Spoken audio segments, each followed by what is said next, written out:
Hey guys, welcome back to the Dickinson Dickinson Adventures. We are here in Zanzibar and we wanted to talk to you guys about our experiences before we came to Zanzibar.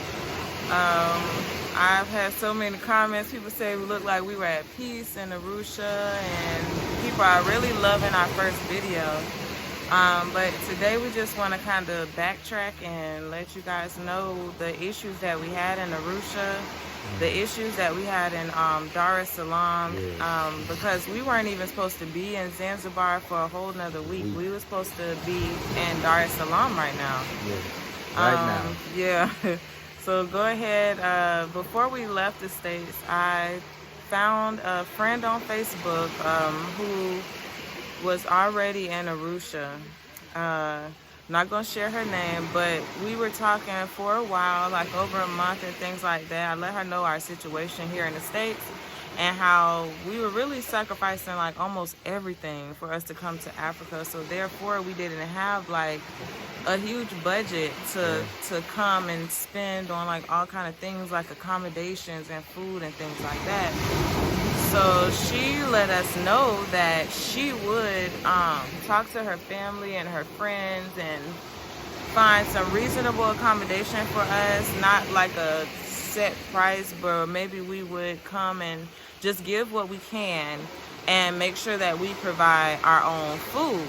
That was the agreement before we left the States. So I was like, hey, that sound all right. That's the first 2 weeks of our trip will be handled. We'll have our place to stay, and we won't try to have to pay an arm and a leg for it. Right. So we came over to Arusha. We started in Arusha the first week, and we were supposed to go to Dar and stay in Dar for a second week. At the, I'd say like around the middle or the end of being in Arusha, our host went from saying, hey, there isn't going to be a set fee for Dar for now, that she was like, oh, well, it's going to be $7 a day and y'all have to pay for the food. So this was a problem for us because in Arusha for that week that we stayed there, we had already paid them 55,000 shillings and we were buying food, not only for me and Robbie, but for our host, her husband, her father, her sister. Like, we were paying for a lot. We were also paying for the transportation back and forth whenever we wanted to go somewhere. And buying lunch or whatever we would have in town, which was add up to about $10,000 or so. 10,000 shillings. Yeah, because we don't want to get it confused. Not dollars, but shillings. 10,000 shillings, and it was... Yeah, by the end of that first week, we had almost paid the same amount we would have paid if we would have just went to a regular place and paid for our own food. And nothing against them, but the living conditions where we were, they were nothing like what we were used to. There was what you call the African pit latrine. Y'all, please look that up before you come here. Before you come. Please look it up and learn how to use it. The African pit latrine is nothing like the European toilet that we use. This toilet at the place that we stayed at the first place, the toilet was separate from the shower. We're going to see if we could try to put a picture in there for you guys so y'all can see. We didn't have any running water, y'all. We had to take a bath out of a bucket. Not on, like, and we had to they were warming up water for us and stuff like that. And that's how we were taking a bath. So, like, a normal American would not pay money, even almost like $5 a day or $7 a day to bathe in a bucket or not have AC or have to squat to use the bathroom. Like, we're not used to that. Please, to bring toilet paper. Yes. Lots. Bring your toilet paper to Africa, guys, like, for real. And take it with you everywhere when you go to the restaurants, when you go to wherever you go, because they will have the bathrooms, but they will not have the paper. Right. And they have this little squirty thing. It's like a little water hose you're supposed to squirt. But the first place we was at didn't even have that. Like, we didn't even know about the little water hose thing until we went to our first place. But before we get off of that, before we left Arusha and was trying to go to Dar, I just pulled my host to the side and I just told her, hey, let's go ahead and sit down and write out this budget. So I knew where her mind was at on what she thought we were going to be paying.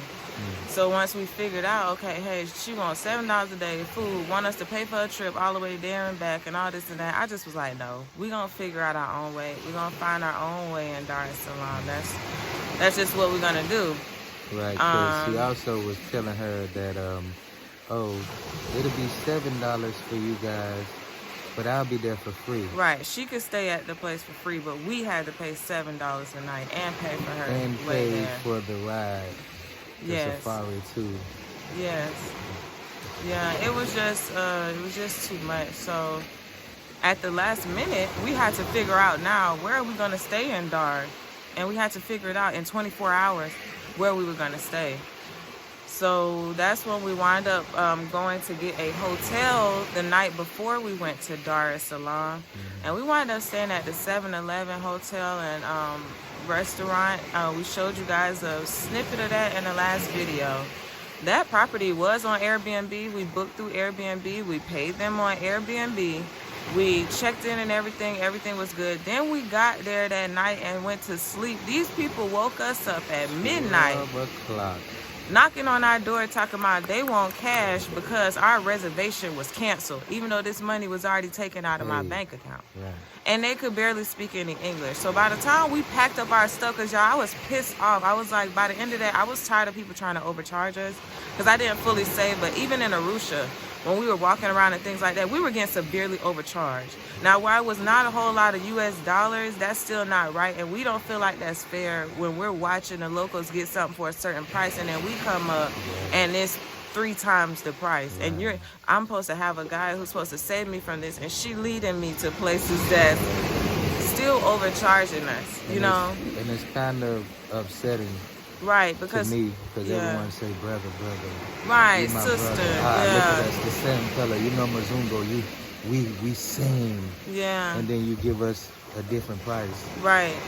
You give us Mazungu price. Yes. And you hug me and you look in my face and you smile in my face like this, and I'm like, okay, he said he's my brother. This my brother.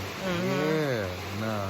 It's not. It's a money. It's kind of like a money game. So we found our place in Dar es Salaam through Airbnb.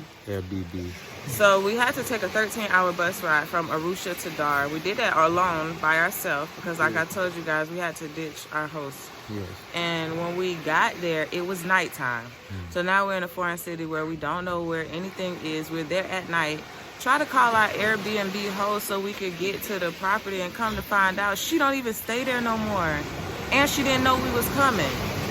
So now we're stuck at 8 o'clock at night in Dar es Salaam in the city with a cab driver who barely could speak English. So he could talk to the host because she could speak Swahili. So we're barely understanding. They're going back and forth on the phone because now we got to find another place to stay, because I told her, I'm not coming to your house and I don't know what it looked like. I don't know where it is, especially after everything we went through in Arusha. I was like, no, I'm not doing that. So the host was starting to say something about calling the police. And the cab driver was like, oh, I take you to police station. We was like, don't take us to the police. Take me down to hotel. Take me to hotel. Wi-Fi. Yeah, we need free Wi-Fi. So that's how we wound up finding the Rainbow Hotel. Thank God for them people, y'all. We found them down in Dar es Salaam, right by the ferry center, where we needed to be in order to make it to Zanzibar. So we just stayed there for one night. It was amazing, y'all. They had a European toilet. They had hot running water, the hottest water I've ever felt in my life. Listen, it's not the fact that people have a European toilet. Right. Do they have a European toilet with a European seat? Right. Because the 7-Eleven hotel did not have a seat on the toilet.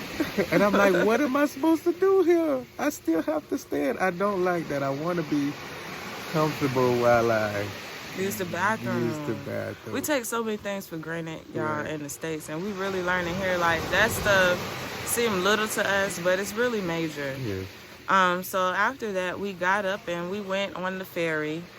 There was a free shuttle from the Rainbow Hotel. Not only that, free breakfast. So it was just really nice. They really treated us really well too.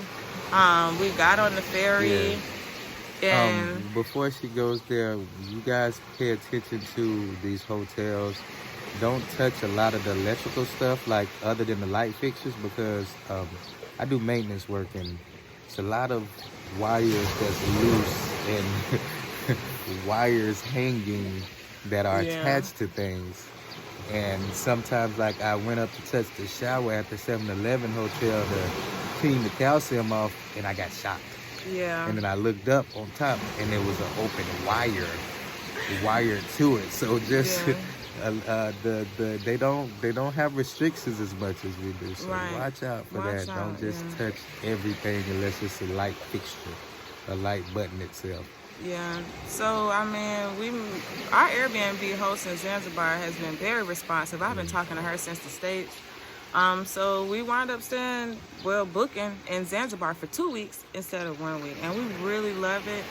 I said we might try to go back to Dar. We might not have a choice but to go back to Dar in order to catch a plane and things like that. But even when I was going there and driving through, it's like a city area, and we're really trying to get away from the city. Even in the States, we were trying to get away from the city, so it didn't feel right being there. And I didn't really feel like much would be there for us, but we'll give it another chance or whatever. We just wanted to let you guys know what was going on. Do not give anybody any money beforehand for anything in Africa, for nothing. I don't care who it is, y'all. Like, for real, don't. Tell them, me see. I need to see. I want to know, because you can pay for something and have your heart mindset for it, and turn around and it's not what you want, and they'll say, well, I already gave the money to this guy to go find, and him not come back, he gave you this.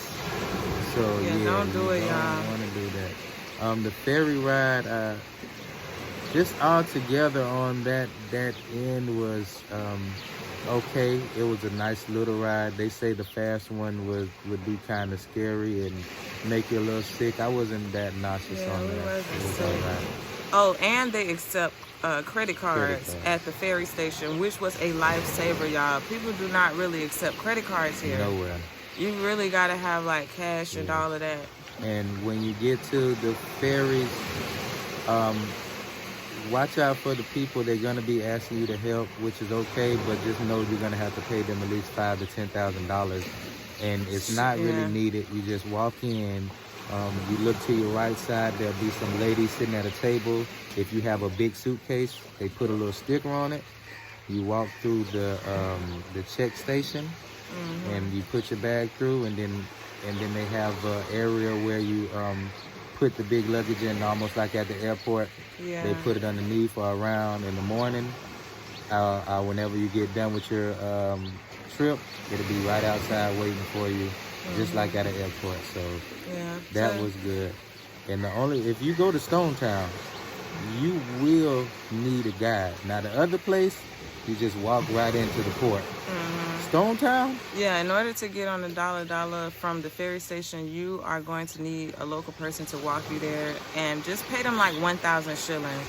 Trust me, y'all, that money is going to be well worth it. That's like less than a US dollar. Please pay them people and get to the bus station, because if not, you're going to get so lost. You ain't going to just walk. You're not going to make it.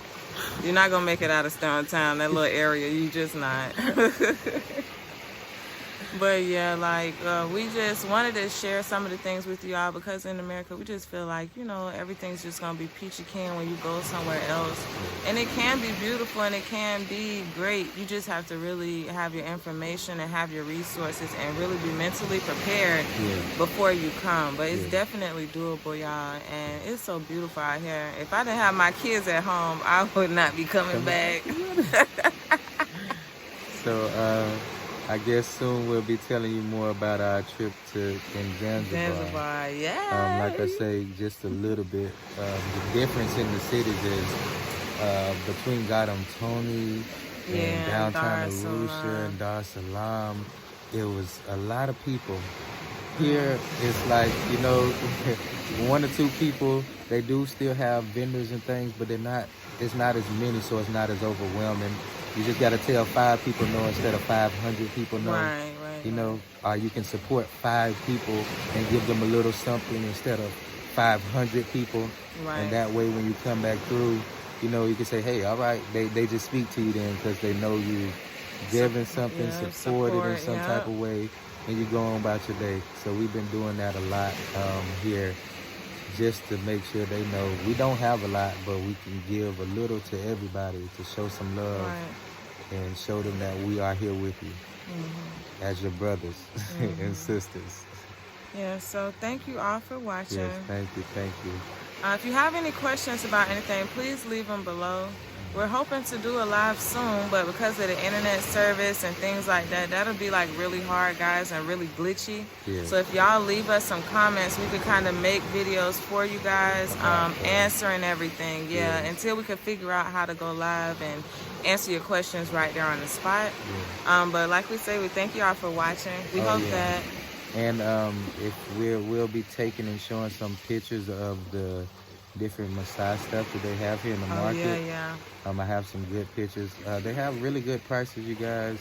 And the more we buy, the more you buy, they give you better prices. So if you see something, pictures or little trinkets that you like, let us know in the comments too, and we can let you know more details, how much, what would it cost to get it back, and things of that nature. And we'll pack a bag, but we need local people, Jacksonville area only, really, because we don't want to mix up this stuff with the traveling and all that other stuff. So if you're local, Jacksonville area, and you want some authentic African stuff, come on down and shop with us. Yeah.